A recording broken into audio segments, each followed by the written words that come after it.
It's 12:30 at night, and Grandpa and I are still waiting to see a doctor.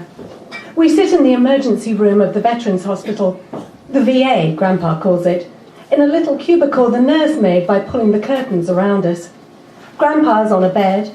I'm on a grey chair in my black Ninja Dude pyjamas and a coat.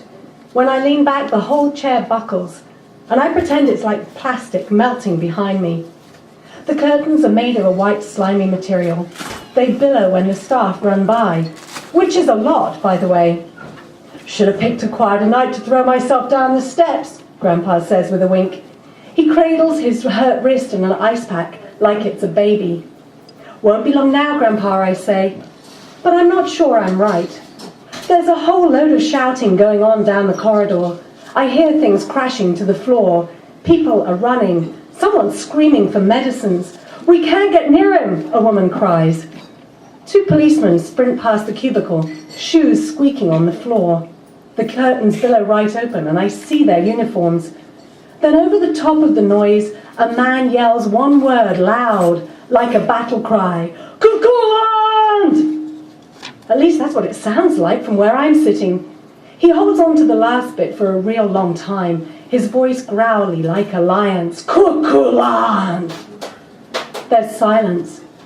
I imagine the doctors standing with their mouths open, stuck to the spot, their brains going at double speed, bodies not moving, like when Mom catches me snealing from the snack cupboard.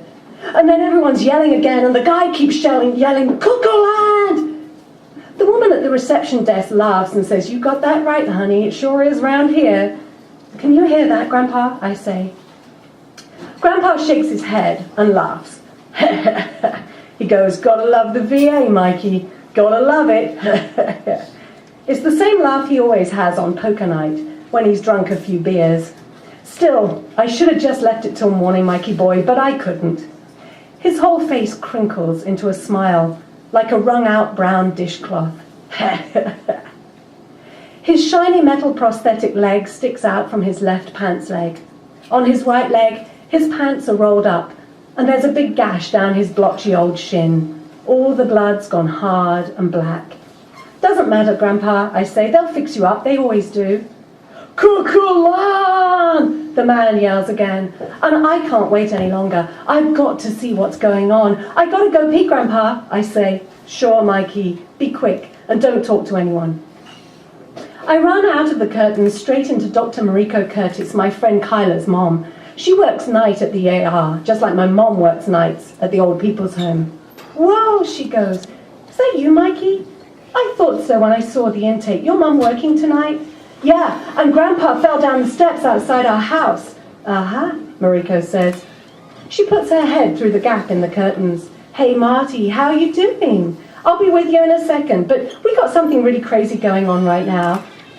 She gives Grandpa a good look, and then nods to me to let me know he can wait a little longer and still be okay.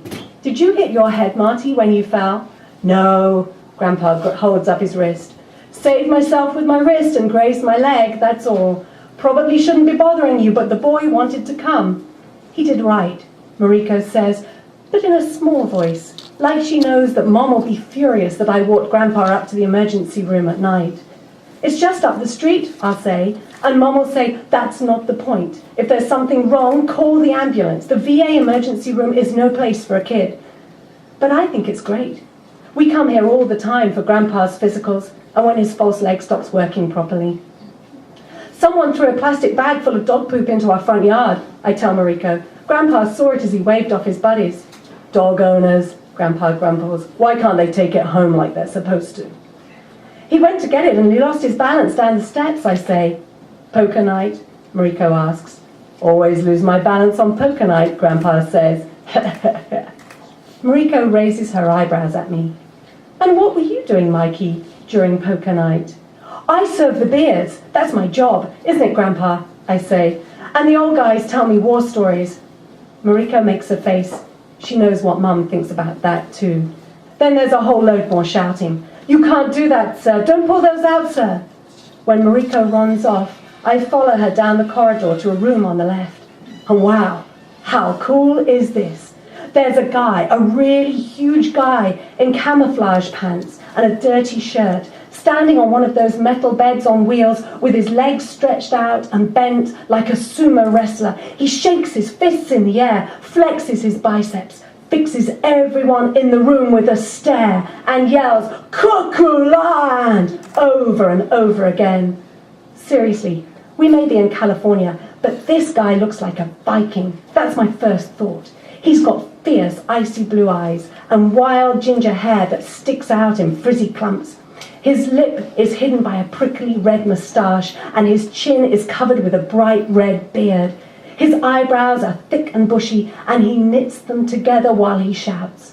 The inside of his mouth is a blood red O. He stinks too, like the laundry when Grandpa forgets to empty the machine. I stick my head through the door to watch. No one pays any attention to me. 2 security guards, a doctor and 2 nurses are standing round the bed like a bunch of outfielders. "Stay calm, sir. Just get off the bed now." "We gotta get him down," Rico shouts. The other doctor goes for him with a syringe. The security guards make a grab for his arms, but he kicks out. One gets a boot in the side of the head. "Oof!" he cries as he falls to his knees. "Cuckoo lan!" the man yells and rips off his shirt. And I don't mean taking his arms out of the sleeves one at a time. He can't, because he's got IV lines in his wrists. No, I mean he just rips the front off with his bare hands and throws it across the room. A male nurse gets hit in the face. The doctor's saying, "Not the IV, sir, not the IV," as the man rips at the tape in his arms. He roars and the first IV line is out. All the machines start beeping. And then he pulls on the other and the alarms go off and there's blood spurting from a transfusion hose all over the walls. This is the most exciting thing I have ever seen. Blood is going everywhere. This guy is in real good shape. His chest is solid with muscles and his skin is covered in blue tattoos. Long, thin animals turning in and out of themselves like knots. He is a walking graffiti wall. Around his neck, he wears a twisted metal necklace thick as a rope. One of the security guards says, "Marine," and the other guy says, "Loco Marine." They might think that. But I'm thinking this guy is a warrior. He's a Celt. And this guy's the best type of Celt. He is a berserker. One of those guys that rips off his clothes in battle and fights totally butt naked. So mad on war and glory that no one can stop them. They were the most feared of warriors.